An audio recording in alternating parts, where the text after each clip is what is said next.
நம்ம எது வந்தாலும் பார்த்துக்கலாம் அன்ட்டு ஆலோசிக்காம இறங்கக்கூடாத 3 இடம். 1 கடல், ஆழம் தெரியவே தெரியாது, இழுத்துட்டு போயிடும், பார்த்து இறங்கணும். 2வது கடன், வாங்கிட்டே இருந்துட்டீங்கன்னு வச்சுக்கோங்க, அவ்வளோதான். கடல்லையாச்சு திரும்பி உயிர் போன பிறகு உடம்பாச்சு வரும். கடனில் முழுகினீங்கன்னு வச்சுங்க, முடிஞ்சது, எதுவுமே இருக்காது, வாழ்க்கையே கிடையாது. இன்னொன்று கல்யாணம்.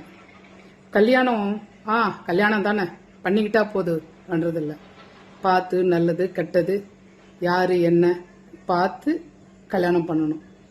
அந்த வாழ்க்கையில ஒரு சில நேரத்தில் எங்கெங்கேயோ போயிட்டு முடியுது. அதனால இந்த 3துலேயுமே கவனமாக இறங்கணும். பரவாயில்ல பார்த்துக்கலான்னு இறங்குனா ரொம்ப கஷ்டப்பட வேண்டியது இருக்கும். பட்டவங்களுக்கு தான் கண்டிப்பாக தெரியும் இது. நான் சொல்றது சரிதானே?